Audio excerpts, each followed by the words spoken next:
So let's talk a little bit about overbought, oversold indicators. I like these better, by the way. The RSI is measuring the ratio of the gains to the losses. So it's, if you're looking at whatever, an 18-bar period, it sums all of the gains in those 18 bars and divides it by all the losses in the 18 bars. It's really that simple.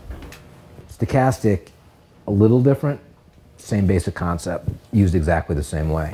What the stochastic is doing is it's looking at the ratio between the market to its range as opposed to the market's gains to its losses. So it's just looking at where the market sits from its low to where the range for that period was. So kind of how deep into the range it is.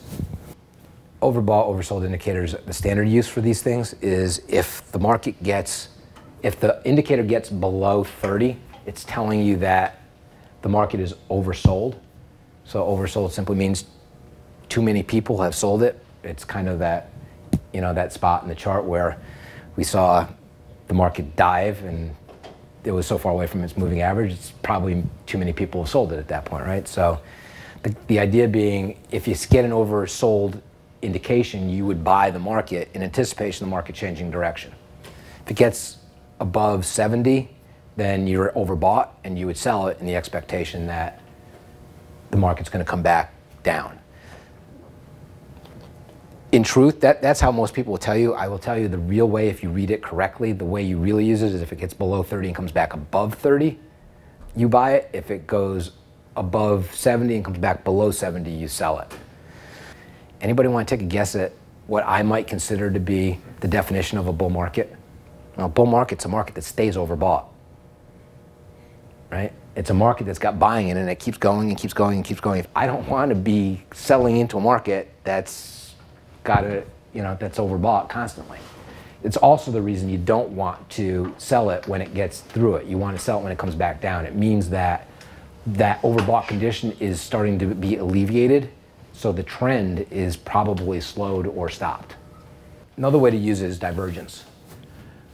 And all divergence means is if the market is making lower highs and the RSI is making higher highs, it's diverging. You wouldn't expect that. If the market were making lower highs, you would expect the RSI to be making lower highs, right? So depending upon how it diverges, it will be telling you something about what the market may do next. Trending and direction. So this is something that's a little outside the box. RSI can be used to tell you about the trend and the direction. You think about it differently than it was originally designed. So we're going to go into that in a minute.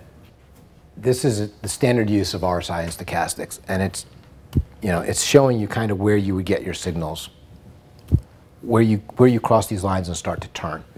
So it's okay at it. I never found it to be great at it. I always found RSI to be okay indicator, but conceptually something about it stuck in my head, so I started to play with it.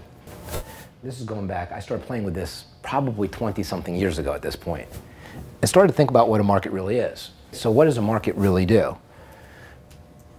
I don't want to, we talked about not wanting to buy into a market that's coming off because I don't want to stand in front of that freight train, right? I don't know how long it's going to keep going.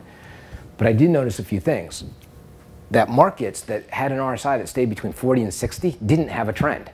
They were sideways markets. So I learned something. If the market starts going between 40 and 60, right, and just sits between 40 and 60, it's probably not trending. I got a choice. I can not trade it or I can fade it. If the market gets above 60, it's probably a bull market. So I'm going to get on board. If it gets below 40, it's probably a bear market.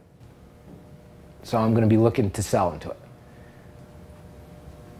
Particularly if the RSI is moving in the direction of that trend, right? So if it gets above 60 and it's moving upwards, I'm pretty comfortable.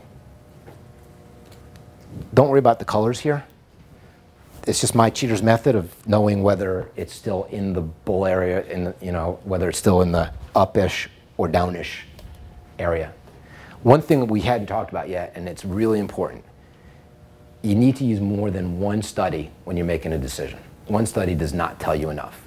You need to have multiple studies give you the same signal to have confidence in it.